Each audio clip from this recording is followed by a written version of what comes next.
தெருக்குழாயில் வர தண்ணி பிடிக்கிறதுக்காகவே நம்ம தூக்கத்தை தொலைக்க வேண்டியது இருக்கு. என்னத்தை செய்ய? சத்தம் போடாமல் தண்ணி பிடிக்கணும். சத்தம் போடாமல் தண்ணி பிடிச்சாதான் பக்கத்தில் அக்கத்தில் இருக்கிறவெல்லாம் எந்திரிக்காமல் இருப்பா. முருகா, அவங்க இன்னைக்கு ஒரு நாள் எந்திரிக்காமல் பார்த்துக்கோப்பா. குழாயில் குடத்தை வச்சாச்சு, பட்டு பட்டு நெத்து ஊற்ற வேண்டியதுதான். ஐயோ, அந்த வீட்டில் ஒரு நாய் ஒன்று எட்டி பார்த்துட்டு இருக்கேன். போட்டு குத்துடும் போல இருக்கேன். குளிச்சி மட்டும் தொலையாதடி நாயம்மா, சத்தம் கேட்டு புட்டு எந்திரிப்பாளே உன் வீட்டம்மா, அவ ஒரு பேயம்மா. கெட்டு போன சோறு நானும் தான் தாரேன், கெட்டு சட்னியும் வச்சு தான் தாரேன். கொலைக்காத பங்கு உன் வீட்டு ஆளுதான் எனக்கு உதுவா சங்கு. தண்ணி கோடம் எடுத்து தங்கம் நீ நடந்து வந்தா தவிக்கு.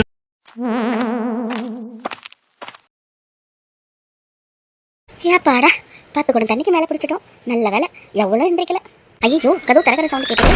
குந்தான் எந்திரிச்சிட்ட போல. சின்ன பொண்ணு, தண்ணி எப்படி வந்தது? இப்பதான்க்கா கதவு இப்போ கொய்யன்னு திறந்தியா, தண்ணியும் இப்பதான் சொய்யன்னு வந்தது. இப்பதானே வந்தது?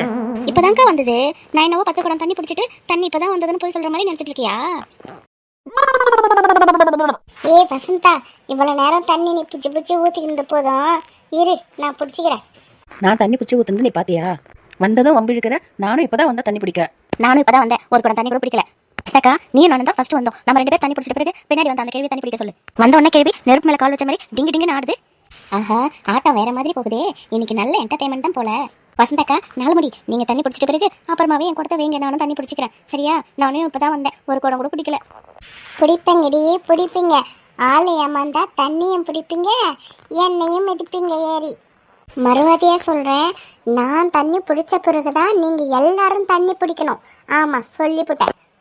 நைட்டெல்லாம் தூங்க மாட்டாளுங்க போல, விடிஞ்சு விடியாத முன்னாடி குடத்தை தூக்கின்னு வந்துடுறாளுங்க தண்ணி பிடிக்க.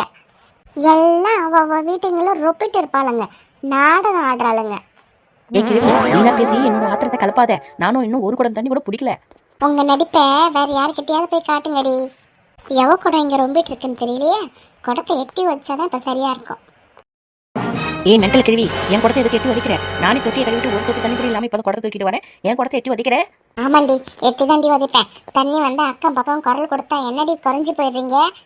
நீங்க மட்டுமே எடுத்து ஊத்திக்கணும்னு நினைக்கிறீங்களே, என்னடி என்ன உங்களுக்கு? தண்ணி நம்ம தான் பிடிச்சதுன்னு தெரிஞ்சது கிழவி மீன் ஆயிரம் மாதிரி ஆஞ்சி எடுத்துருவா. ஏன்க்கா சண்டை போட்டுக்கிறீங்க? எங்க வீட்டுல கூட ஒரு சொட்டு தண்ணி கூட இல்லக்கா. நீங்க எல்லாரும் பிடிச்ச பிறகு அப்புறம் இந்த சின்ன பொண்ணு பிடிச்சிக்கிறேன்க்கா. நான் விட்டு கொடுத்து போறேன்க்கா. என்கிட்ட விட்டு கொடுத்து போற குணம் நிறைய இருக்கு. நீங்க தண்ணி பிடிச்ச பிறகு நான் பிடிக்கலான்னு பார்த்தா இப்ப அந்த பறக்க கேள்விக்கு தண்ணி விட்டு நீங்க வேலையை பார்த்துருக்கீங்க. நான் என்ன முட்டாளா? நீ முட்டாளாவது இரு, இல்ல அறிவாளியாவது இரு. நான் தண்ணி பிடிச்ச பிறகு நீங்க பிடிங்க, அவ்வளவுதான் சொல்லிட்டேன். இன்னைக்கு விட மாட்டேன் பறக்க கேள்வி. நீங்க நானு பார்த்து விடலாம். என் முடி உரி, 4 முடி, என் முடியை விடு. வலிக்குதே. என்ன வசதா கம்மன் பாத்துருக்க? நீ தண்ணி பிடிக்காம பிடிக்க கூடாதா? வந்து 2 போடு போடுக்கா. ஐயோ, இவளுங்களுக்கு தெரியாம நம்ம தண்ணி பிடிச்சது தெரிஞ்சா 3 பேரும் சேர்ந்து நம்மள காலி பண்ணிடுவாங்க போலயே. ஐயோ, என்ன அடிச்சு தூக்கிட்டு போறாங்களே. இதை கேட்க யாரும் நாதி இல்லையா? அம்மா அம்மா, என்ன இந்த பரட்டை பாட்டி அழுதுட்டே செத்து போயிட்டாங்களா என்ன? நீங்க 2 பேரும் தூக்கிட்டு போறீங்க. ஐயோ, நான் சாகலம்மா, உயிரோடு தாம்மா இருக்கேன். தண்ணி பிடிச்சி தூக்கிட்டு போக சொன்னா என்ன அடிச்சு தூக்கிட்டு போறாங்கம்மா. ஏமா பாட்டி பாவம்மா, எதுக்குமா அவங்கள அடிச்சு தூக்கிட்டு போறீங்க? ஜிலே, உனக்கு எதுவும் தெரியாது, வாயை மூடிட்டு சும்மா இரு. எனக்கு எல்லாம் தெரியும்மா, உங்களுக்கு தான் எதுவுமே தெரியாது. தண்ணி ஒரு குடம் கூட நீங்க 2 பேரும் பிடிக்கலன்னு தானே சண்டை. பாவம் அந்த பாட்டி, அவங்களும் ஒரு குடம் கூட பிடிக்கவே இல்லை. 10 குடம் தண்ணியை பிடிச்சி தொட்டியை நிரப்பிட்டா சின்ன பொண்ணு உங்ககிட்ட வந்து தண்ணி பிடிக்கலன்னு சொல்லிட்டு நாடகமா ஆடுறா. நான் எல்லாத்தையும் பார்த்துக்கிட்டு தான் இருந்தேன். நாய்கிட்ட கூட பாட்டு கூட பாடினா.